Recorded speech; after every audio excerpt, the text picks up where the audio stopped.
Welcome to Everything Life and Real Estate. Let's get started with our hosts, Linda McKissick and Dana Gentry.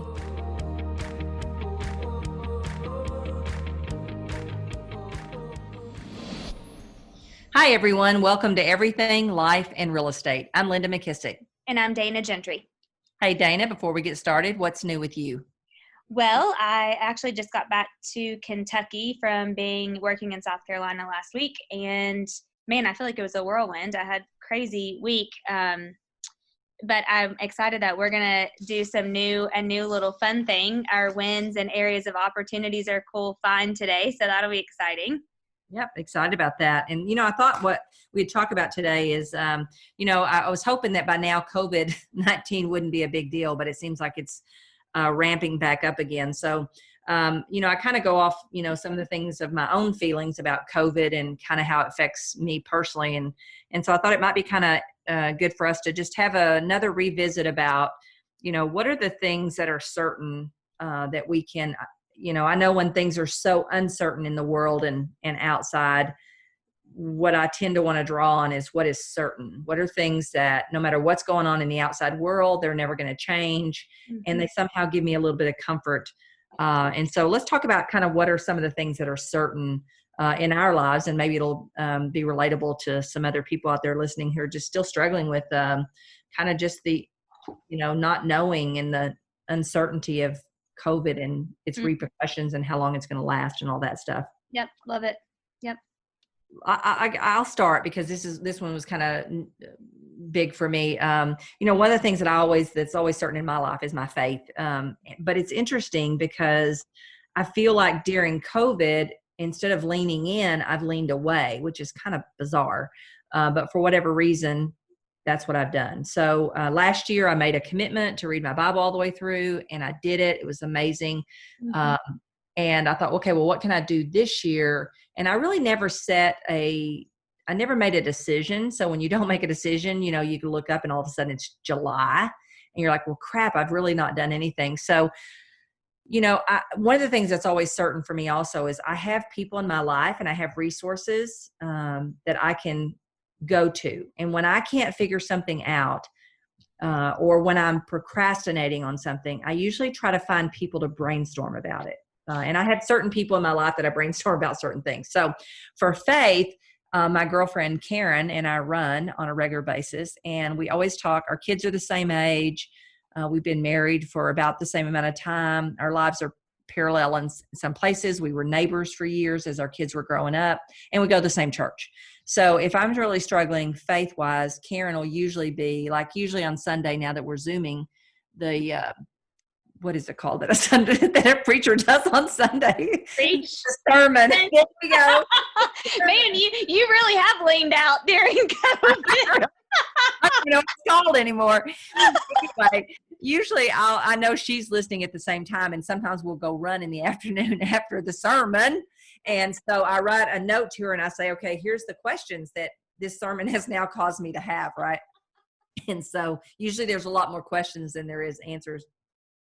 But anyway, so I thought, well, you know what? I'm going to bring this up with her because we can usually talk to each other about questions that we would be totally embarrassed to ask anybody else about our faith, right? So anyway, I was bringing it up to her, and she mentioned to me, and this will kind of fit both things. It'll fit a cool find this week, and kind of when things you're certain of is that you've got resources. You've always got resources, even if you think you don't. And so I reached out to my friend Karen, and we were running, and she told me about a Bible study that's done on a podcast. And, I'm so into podcasts lately. It's called Flower Mound Women's Bible. And the girl's name is Jen, Jen Wilkins. And the study I'm doing right now is the study of James. And it's really cool because you can follow along in your Bible, and she talks about it, and she's very entertaining. So anyway, so for me, that helped because, I've often said activity breeds activity. When you're stuck, when you're stalled somewhere, you need to get into some kind of activity. And sometimes for me to get into activity, especially when there's procrastination, is I need to brainstorm it or talk it out with somebody or just talk it out loud to someone because we all have tons of resources.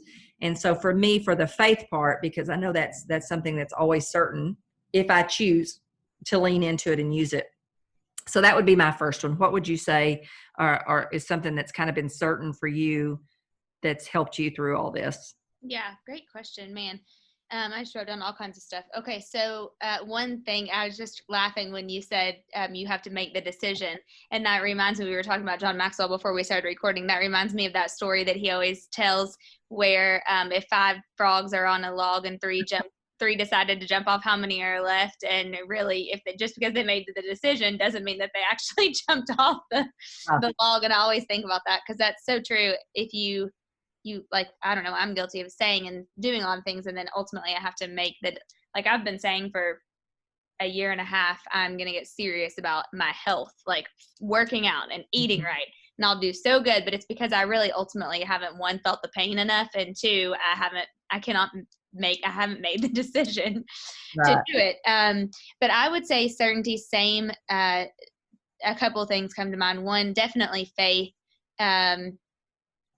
And actually, I will say, I don't know why, and I wonder what the difference really is, but I have gotten stronger during COVID in my faith. I was a little out of whack before, and I think it was because I just was so, I don't know. I really don't know why. And I think I just have been, honestly, I think it's because I can tend to be extremely anxious. Like when I was young, I don't know if I've ever told you this story, but when I was in high school, I had like 3 people very close to me all die in car accidents, like with wham bam within 8 months. And so I had debilitating panic attacks, like almost didn't graduate high school because I had missed so much school because I had such horrible anxiety and panic attacks. And like, thank goodness, I think just God healed me of that. But I still can get anxiousness. And so I think whenever that creeps up, I instantly lean into faith because it's really the only thing for me that actually works. And I think when this started, I was starting to get super anxious again. And so it like leaned me back in heavily to faith. And so I think that's definitely something that is always certain for me. And then I would say the other 2 things that came to mind, like actually to go back to that, Adam has made fun of me because he's like, you wrote down a goal to attend church. You know, I wanted to not miss a church service more than once a month for this whole entire year. But now, because we watch them, I watch like 4 on Sunday mornings. So he's like, I think you beat your church goal. I'm like, it's not really about a goal, but yeah, I do think that I have. But I think certainty also for me has been mindset, and then I would say just the people around me and friends, and those are certainties for me. So if I have to purposely do things, like that's why I'm doing this book club, because if I have to commit myself to do something to keep my mindset in a really good place, and especially during all of this, you know, like today I got a text, actually Shannon on our team, Linda, texted me earlier, and I don't know if she told you this yet or not, but like her daughter's best friend's 24 years old and just died of COVID today. My God. And honestly, he'd had no pre-existing condition that they know of, I guess. You know, we don't know the whole story. But it's just like, I think sometimes you don't think about it and then you hear something like that. And for me, like that just can make me kind of anxious, honestly. And so I've had to be really purposeful about keeping my mindset in a good place. And that's always something that's certain for me. When I start to get out of whack, like I got to get back to doing whatever I can to keep my mindset in a good place. And then I'm really, really, really careful with just who I talk to in my circle and my friends. And because there's just a lot of negativity and I'm really bad about letting like one little thing will keep me up at night because I don't know, because I can think about, okay, I can't control that, but I want to control it, but I can't control it. Yeah. And so I just have to be really certain, I don't know, just certain with who I'm around. Actually saw the best quote this morning and I screenshot it and I'm going to share it on my social media later, but I was waiting to tell you it until we recorded, but it said, in Mark 2, Jesus healed a paralyzed man because of his friend's faith. Who your friends are is a big deal. Oh yeah, that's big. Man, that's so good. So for me, certainty around just mindset, faith, and then I know core people that I can go to when I start to feel uncertain that always kind of bring me back to certainty. And yeah, just I think being able to really. Well, a couple of things that you said there really jumped out at me. One, is, I'm sure you didn't feel like and have the right mindset, but you did the activity that you knew that would eventually give you the right mindset. And I think that's big, because Right. we don't do things sometimes because we don't feel like it. Yep. And instead, what you should do is do the activity. It's kind of like the preacher says when he says, just kind of do the activities and you'll kind of come around. Mm-hmm. And I think that sometimes we just say, well, I don't really feel like doing that. Because I'm sure your mindset wasn't right, but by doing the book club, it's going to do two things. One, it's going to connect you with other people who might need some help with mindset, and it's going to help your mindset. Definitely. I hate to say that because really selfishly, it does help me. I wanted to do it to help other people, but also it keeps me committed to keeping my mindset in a really good place and just being able to, like, the book is called Super Attractor by Gabrielle Bernstein. Super Attractor by Gabrielle Bernstein. She's written a ton of stuff, and I never even heard of her, honestly. I don't know. She's just like keeps appearing and appearing and appearing. And finally I was like, okay, what is this book? And so I got it. But she talks about, and honestly, I got it because we've been talking about attracting talent. And so I saw the title and I thought, oh, I wonder how I can attract better talent, because it's called Super Attractor. But really, it's more about attracting into your life what is supposed to be, and just knowing that that's okay. And so if something doesn't work out how it's supposed to, like, for instance, if I were looking at an opportunity and it didn't work out previously, I would be like, okay, what could I have done differently? Or why didn't that work out? Or I feel like that, like bummed about it kind of. Mm-hmm. And it changes your mindset to think, okay, if that didn't work out, then that's just because I wasn't supposed to attract that into my life. She uses the word universe. I found that I replaced the word universe with God because I'm a person of faith. But you can use, a lot of people use it as universe or whatever their spiritual term is. But it's just all about attracting and manifesting what's supposed to be in your life, and then being okay with what's not supposed to be. And if it's not supposed to be, it's okay. Well, and I think I've always struggled with this part too, because I think you have to do everything you possibly can. And you have to, so you don't use this as a cop out and say, well, I don't get that because, and you didn't try anything, or you didn't do the activities that should have gotten you that. It's after you've tried the activities and you didn't get that you have to let go of it. And I always think about the I don't know if it was who it was that sang it, but it was either Garth Brooks, I think. It's called Unanswered Prayers. I love that because it's so true that sometimes we're so bummed about something when really we're better off and it's not supposed to be ours in the first place. But again, I don't think you use that as a cop-out before you've tried everything that to try to make that happen. In other words, you couldn't sit around and say, well, I want to be a movie star, but it's not happening. Well, right. What did you do? Did you move to LA, go get 4 jobs so you could support yourself while you're trying to be did you do those things? Yeah. Where you say that. And then something else I thought about with mine, most people would be inclined, especially when they're struggling with something, to not say it to another human, because you'll think, well, they'll think bad of me, or like, I'm supposed to be the one with it all put together or whatever. But the truth is,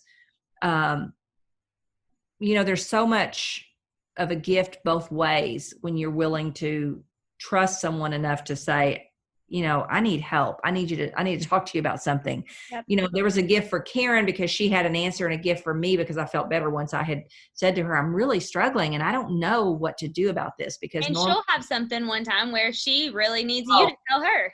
Oh yeah, for sure. So I love those. And then my next one is the other thing, and I don't know why, because normally my tendency is to go eat, white donuts and sit on the couch and do all that stuff, that you shouldn't do until you're just like puking. But for some reason, when COVID first started, I decided that I was going to use this extra time, because I knew it was going to, equate to some extra time, that I was going to just commit to some things that were certain. And so one of them, and I'll talk about this one first, and then I'll talk about lead generation. But the exercise and food, I just decided, and I'm listening to a lot of people, and I'm seeing a lot of people on Zoom, and you're like, man, they got the COVID-19, meaning they gained like 19 pounds, you can tell. Yep. And then you see others and they lost the COVID-19 plus some. And so it's all about deciding we can let this affect us, but what's certain is I know if I control my health, I think the two things that will come out the other side of this that will be super important to people is your wealth and your health. Yep. So why not get a jump start? What could I do today to get a jump start?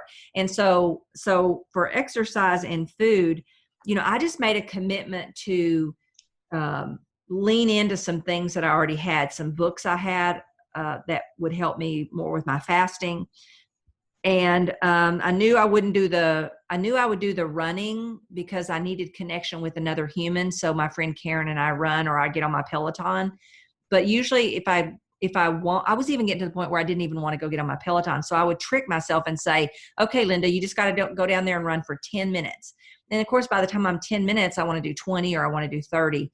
So, I knew I would feel better. That doesn't always mean that I'm going to do it, even though I know something, but I figure out ways to trick myself into doing it, or hold some accountability, or even say to my trainer, hey, will you text me and ask me if I've done my cardio yet? My other friend has a Peloton, so we'll commit to the same class on Peloton. Now I feel more accountability. Mm-hmm. Or with my trainer, when we weren't getting together, she wasn't coming to my house. We did a Zoom. And I scheduled it not wanting to do it at all, thinking this sucks. I do not want to work out by Zoom, but I was committed, so I had to go ahead and go through with it. So I think, certainty for me is if I'll exercise, I feel better. If I eat healthy, I feel better. So those certain things that I know are true, and they're always true no matter what's going on in the outside world, that's been a big, big, big thing for me right now. And then I'll talk about the lead generation next. Yep. One thing I wrote down that I think during this whole thing, if we're talking about focusing on what we can control, and I know we kind of talked a little bit about mindset, but we listened to a Zoom last week with Gary Keller, and he said something that I just thought, man, this is so brilliant. I shared it on my Facebook. He said, change is inevitable. Participation is optional. And I just kept thinking about that because we have so much change going on right now. And I think, not personally myself, I've never been super great with change. And I think change is hard for a lot of people, but participation is optional. And when he said that, I thought, man, we choose every day to still participate, even though there's a lot of change going on. And then he talked about one thing he said, and this is what I thought would be good to share with us, because what we can control is our focus. And he said, focus is just, and let me tell you exactly what he said. Focus is another word for intensity. And during a time like this, a disruption that can take, years to happen or whatever, you have to shift, and really shift is being laser focused on what matters. And then he said, in your comfort zone, you think I'll get there when I get there in my own time. But when change is happening or disruption around you is happening, actually being disruptive and participating in the change is seeing it, grabbing it, and saying, okay, I'm going to go do it. Like, I'm going to give it my all. I'm going to be the best no matter what. And so when I was thinking about what we can control and how to keep that mindset, I mean, we can control what we focus on. And so being able to really say, okay, this is what I'm going to focus on, and this is why that matters to me, and choose every day your focus, I think, is huge, because it's so easy to get off focus, off track, off focused. I don't know what the best way to say that is, but just choosing to control your focus has been massive for me over the last, several weeks. And it just kind of makes me like, I feel really like normally I'm a disorganized mess, and I feel like I've been fairly organized over the last few weeks. And I think it's just because my focus is so laser focused on specific things. Yeah, absolutely. And that's really one of the things I decided that I was going to come out of COVID and be better than when I went in, was that I was going to be more on task with my one thing. Yeah. When you hang out with somebody like Gary Keller or Dan Sullivan, the one thing you see common with both of them is they have only a couple of things that they do. Yeah. And they do them extremely well. And so one of the things I made a commitment to is I'm going to come out of the other side of this, and my one thing is going to be talking to top realtors and helping them.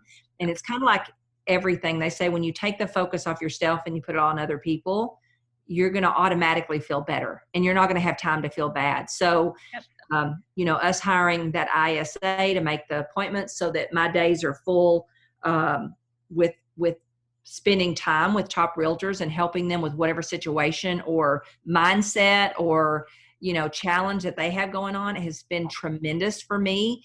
And it was hit or miss before, but now because I have made that a conscious focus, then I have found the solutions. It's so interesting because these same solutions were probably here last year. But last year I wasn't committed to being focused on, I'm going to spend my days doing the things I love. And there's not very many of them. Yeah. So what is that thing that I love? And so that has been big for me because my wealth is going to be determined by how well I do that, because I'm going to get in life what I want out of life by helping enough other people get what they want. And so, I think sometimes we just need to slow down and remember those key things and then do an honesty check on our calendar of how much of our calendar is actually being spent. I used to do this years ago. I love this exercise. Matter of fact, I do it with some of my key people sometimes. I'll say, hey, here, what I want you to do is for the next 2 weeks, I want you to teach every 15-minute a log. A coach did this for me.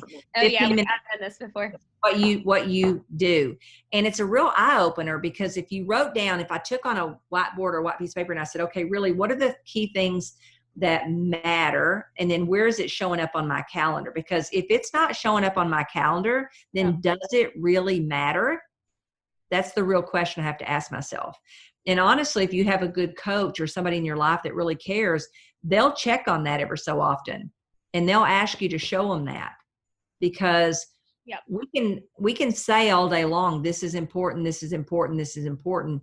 But if I look down at my 30-day at a glance and I don't really see those things showing up as an appointment, and that's one of the beautiful things that I love about the one thing is it kind of keeps reminding you so that one thing doesn't get pushed out. So I love it. And I think to me, I know for sure I'll come out of COVID better, healthier, definitely lighter. I've already been losing a ton of weight by my fasting and tweaking my fasting. I just read a great book called Beyond Fasting, and it answers so many questions on where I was struggling with the fasting. I definitely know that my health will be better. My wealth will be better because my lead generation is better. And I'm focused on the things that will have always gotten me the results that I wanted and will always continue no matter what chaos is going on in the outside world. I may have to do more of it, but it'll work. Yeah. The other thing I was thinking too is when you look at your calendar, even if you are doing those activities like that 15-minute log, but you're not seeing the results, then you can go back and say, okay, something's got to change. Because if you're doing the activities, but the results aren't coming, then something has to be tweaked. And that's happened to me before. Like I've seen doing the activities, but not getting the result. And I've realized that something was off somewhere and I had to change either an approach or scripts or something. Do you have an example of that? Okay, yeah. So I can remember when I was leading a market center and I was meeting a ton. I was doing one-on-ones with a lot of the top agents, and my coach kept saying, pour into your top people, pour into your top people. And so I was doing the one-on-ones. They were in my calendar. They were like time blocked how they were supposed to be. But I wasn't really seeing some of those agents actually moving the needle forward with their business. And so then when I went back, because I did this exercise, well, she had me do it specifically for during the hour consultation appointments. And so I wrote down like exactly what we did. And what came out of that was I realized I'd been doing these for months, but I didn't have a specific agenda for every single time that I was meeting with those people.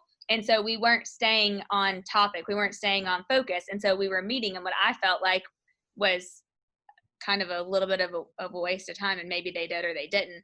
It was because I was not being purposeful around, okay, what are we doing in this hour? What's the follow-up after that? What's the one thing that we can say this is a success if we get out of every one of these meetings? So even though I was doing them, they were in the calendar, their results weren't showing up because there just wasn't a good plan, I guess, for during the time. So we changed that. And then I can remember it was exciting because then I had like a very systematized way around doing those consulting appointments, and it was working. People's business were up and they were excited about doing the one-on-ones. Yeah, so true. I that made me think of something I always like to call land the plane. I think one of the best things a leader can do is ask someone What are you going to do and by when? And then the next time you meet them, what did you do? How did that work? How do you feel about that? What are you going to do now? Because I think so many times it's easy to stay in the weeds. Mm-hmm.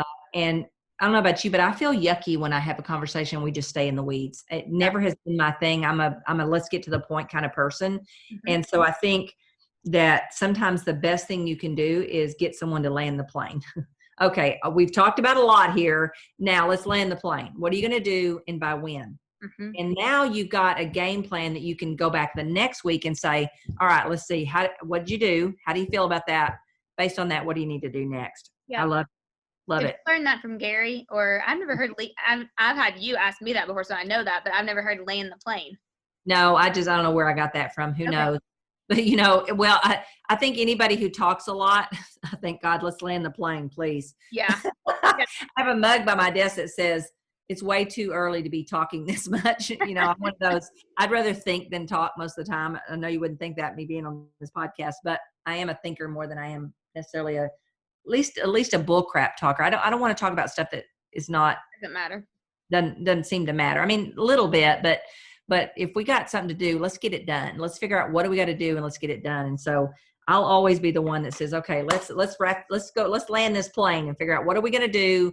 And then how do we measure on that? Because I think we can let so much time pass and us not be effective. And I just think that's the worst thing that any of us can do. And if we're a leader, it's the worst thing we can let our people do is just wander out in the desert for 40 years. Let's get them to the other side. Yeah. Yeah. So awesome. So I think we're about out of time. Is there anything you would add or any other last ones that you want to do? And I have a win this week, and I think you may have something also. Yeah. Okay. Let's see. Last minute things. Man, this has been, I don't know. I think really just the fact that someone can think of and practice and talk about things that they can control, because there's so much that we cannot control right now. Yeah. And just being aware of what you can control. Like I actually shared with an agent this morning, I was going to try to pull it up, something that I think Gary Keller put this together, but it's like what we can do right now as a real estate agent, what we can do right now and as a leader versus, not thinking about what you can't do, but the things that you can do, like what can you control and what can you do? And when you start thinking about those things, it just automatically takes you in a different place. Mm-hmm. Mm-hmm. And, I think if you're one of those people that you tend to, and I think we're all wired differently. I'm wired to think, okay, what can I do? And what's the solution and what's an opportunity? But everybody might not be wired that way. So maybe you should try to match up with somebody and get them to help you see, say, hey, I'm struggling. I can't see the things. I can't seem to focus on the things I can do. My mind keeps going to all the things I can't do, and maybe get someone to help you that it is a natural thing for them to see, well, here's what I can do. And so make sure that you're willing to at least have the conversation with somebody, because somebody else out there might be able to see things that you just can't see emotionally where you are right now, or just based on your behavior and what your natural tendency to think about is. Yeah, absolutely. Yeah. So, okay, my win this week is, oh my gosh, for probably 4 or 5 years, there's been these 2 big old doors on my workout room that have kept me from using a great closet that's in there for weights and organizing. And my gym was a mess. I mean, literally you go in there and my poor trainer's having to step over weights to work me out. And it's like, I finally just got tired of it. Behind where those mirrors are? Where are you talking about? The big doors. The mirrors are all still there. But if you look to the right, I had Jay Papasan and Wendy's picture on it. Yep. Well, there were huge, tall, big, heavy doors. Well, there's a great closet behind there that you can hang you can put your weights and all that stuff. So finally, my little handyman needed some work. And so I thought, you know what, there's got to be some things around this darn house that he can do that need to be done. And so I made a list, got some things ordered that I wanted for my closet, got some things ordered for the workout room. And it is so pristine and cool and organized. I'm super proud because for 4 or 5 years, I just walked over weights and had my poor trainer walk over weights. And so I can't wait to see it. Yeah. Just a few tweaks. I'll have to take a picture and send it to you. Yeah, I'll see it. So anyway, it's little, but it's one of those things that's been hovering over me for about four years at least. I love it. I can't wait to see it. Actually, I think one of the first times I ever came to your house, I slept in that room. Oh no, you were in the gift room. No, I was in the gift room. That's right. Yeah, I was in the gift room. Strategy room with yeah, no, the Across workout. the hall from the Workout. Yeah. See, that shows me you didn't go work out while you were here. No. And the other flip side of that is I feel good because after my handyman got through, he came upstairs and the kindest thing he said, I just want to tell you how much I appreciate you and Jim really helping me out lately. And my son and his son had come to live with him. And I mean, it was the most feel good story. And, I just went on an instinct that maybe I could, I just find something and it helped both of us. So it was perfect. I love that. That's so good. Okay, so I was thinking of not a win, but of an area of opportunity. And I got some of those probably too. And this is kind of funny. So I don't really like lose it a lot, for lack of better words. It takes a lot to like really just get me upset. I think I just don't get mad. Like, it just takes a lot to get me really mad. But when I get really stressed or mad, then I can just kind of lose it, I think, sometimes. And so over the last 2 weeks, I think I've had three examples I can think of. There's probably more where I honestly just like lost it. But one time or a couple of times, then since then, I've really tried to be aware of it. And so I think a big area of opportunity and it can be a little thing like an email. Or I think we talked about this before, but my 2019 car has yet again blown up. And so I'm in a rental again right now and fighting a lemon law with GM currently, but kind of lost it on them. And so anyway, so my area of opportunity is that I think I just need to be more in tune with taking a step back, like calming down for a minute and really saying, okay, is this what I would want?